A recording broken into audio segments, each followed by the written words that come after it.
Pagbasa mula sa sulat ni Apostol San Pablo sa mga taga-Roma.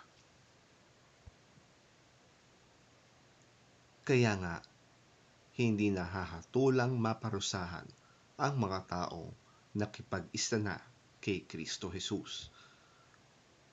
Wala na ako sa kapangyarihan ng kasalanan at kamatayan, sapagkat pinalaya na ako ng kapangyarihan ng Espiritong nagbibigay buhay sa pamamagitan ni Kristo Jesus.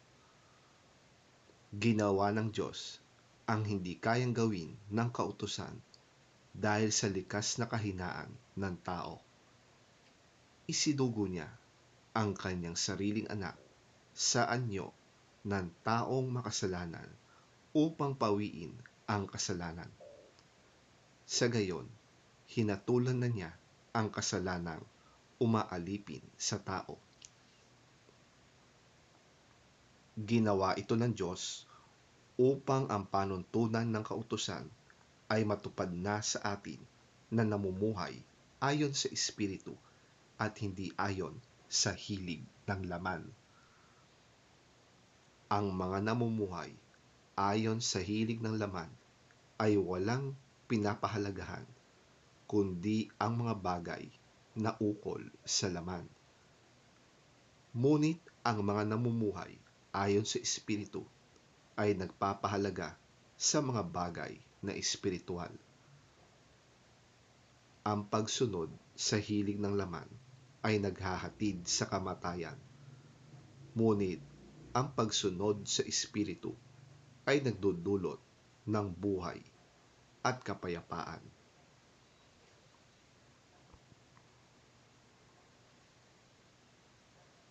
Kaya nga, kapag sinusunod ng tao ang mga hilig ng laman, siya'y nagiging kaaway ng Diyos, sapagkat hindi niya sinusunod ang batas ng Diyos at talaga namang hindi niya kayang sundin ito. At ang nabubuhay ayon sa hilig ng laman ay hindi maaaring kalugdan ng Diyos. Ngunit hindi na kayo namumuhay ayon sa laman, kundi ayon sa Espiritu. Sa katunayan, nananatili na sa inyo ang Espiritu ng Diyos. Kung wala sa isang tao ang Espiritu ni Kristo, hindi kay Kristo ang taong iyon. Ngunit dahil nananahan sa inyo si Kristo, mamatay man ang inyong mga katawan dahil sa kasalanan, ang Espiritu naman ninyo ay buhay, sapagkat itinuring na kayong matuwid ng Diyos.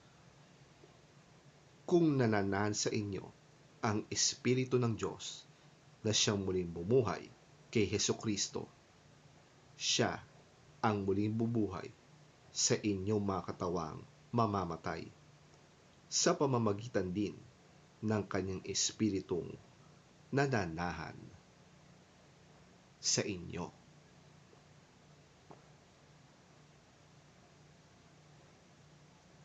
Ang salita ng Diyos.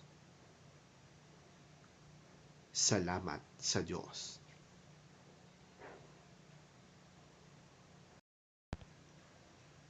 Ang mabuting balita ng Panginoon ayon kay San Lucas. Papuri sa iyo, Panginoon. Dumating noon ang ilang tao at ibinalita kay Jesus na ipinapatay ni Pilato ang ilang mga taga-Galilea habang ang mga ito'y naghahandog sa Diyos. Sinabi niya sa kanila, akala ba ninyo dahil sa sinapit nilang yon, higit silang masama kaysa sa ibang mga taga-Galilea? Hindi. Ngunit sinasabi ko sa inyo, malibang magsisi kayo't talikuran ang inyong mga kasalanan, mapapahamak din kayong lahat.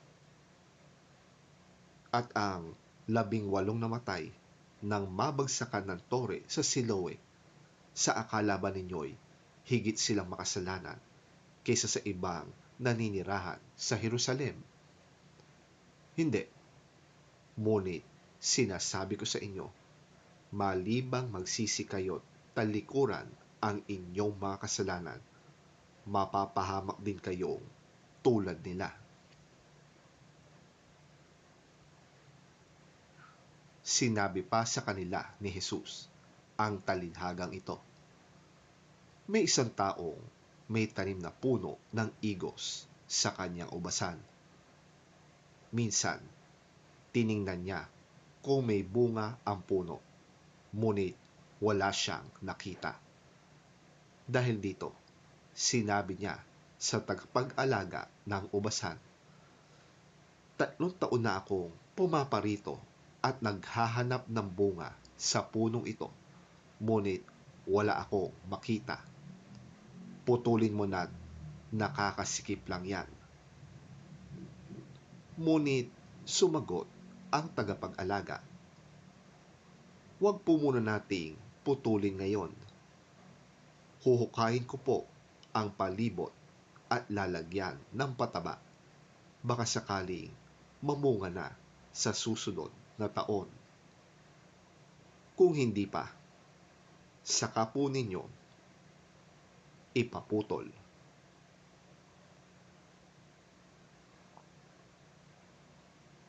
Ang mabuting balita ng ating Panginoon. Pinupuri ka namin, Panginoong Hesukristo.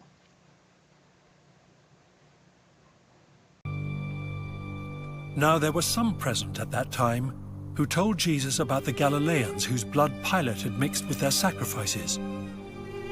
Jesus answered, "Do you think that these Galileans were worse sinners than all the other Galileans because they suffered this way?